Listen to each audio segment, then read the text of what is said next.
تعتمد على فرديته، يمشي على طول الكرة تاني، لكن عكسية خطيرة خطيرة جدا في الأول يا ولد. الله الله، علي عيد هدف جديد في جديد جميل في مرمى الحارس علي خصيف. طريقة لعب فلسفة ألكسندر جميلة، انما علي عيد يا ولد استلامة بالقدم اليسرى جميلة. شوف التوقيت ده بوجه القدم، ده انت معلم بقى، توقيفة حلوة في الزاوية الأولى في اللقطة الأولى. شوف توقيفة يا ولد لعيب، شوف التوقيفة يا ولد لعيب، عنده إحساس وعنده قدرات وعنده إمكانيات وعنده عرضية جميلة من الرايحي لعيد. يا قلبي لا تحزن، حب في حب ومحبة في محبة وقلب بقلب وحاجة جميلة. على مكان خطير جدا عبد الله رمضان وعلي مبخوت، والهدف الثاني لازم يوقع، لازم يبصم علي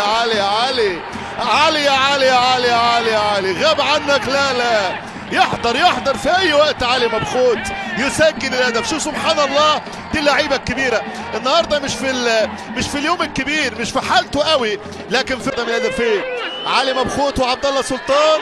وعلي مبخوت، يا نهار ابيض على هدوءك يا راجل، يا نهار ابيض على الهدوء يا راجل. مفيش رياكشن، مفيش ردة فعل، لكن في فعل حقيقي. هدف ثالث للجزيرة.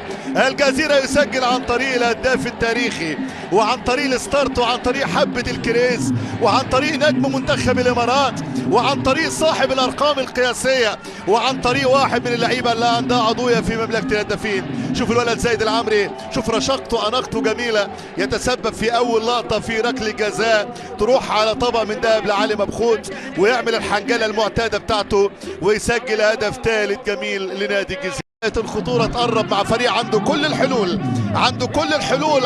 الحلول، دي الكرة بتاعت الهاندبول اهي، بتاعت الفاول، وادي الكرة بتاعت علي مبخوت. علي خبرة توجيه بوجه القدم، وحيطة واقفة غلط في غلط. كرة تصويبة قوية جدا، او حارس المرمى بصراحة، حارس المرمى لو الزاوية اللي هناك دي بتاعت الحيطة يبقى الزاوية دي يسأل عنها بشكل كبير عبد الله سلطان.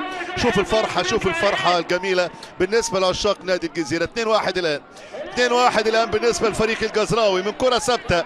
علي مبخوت الهدف رقم 12 في للقاء اللي هيكون مرتقب ان شاء الله بعد هذا اللقاء. التصويب، هدف جميل يا ولد على الزفرة وروعتها. ايه ده هدف جميل جدا، هدف جميل. محمد سيف اعتقد ده هدف جميل جدا. شوف الكرة على طول هنا، وادي نادي الزفرة يسجل هدف جميل. استلامة حلوة مع قرار جميل مع هدف جميل، يسجل هدف جميل فريق نادي الزفرة.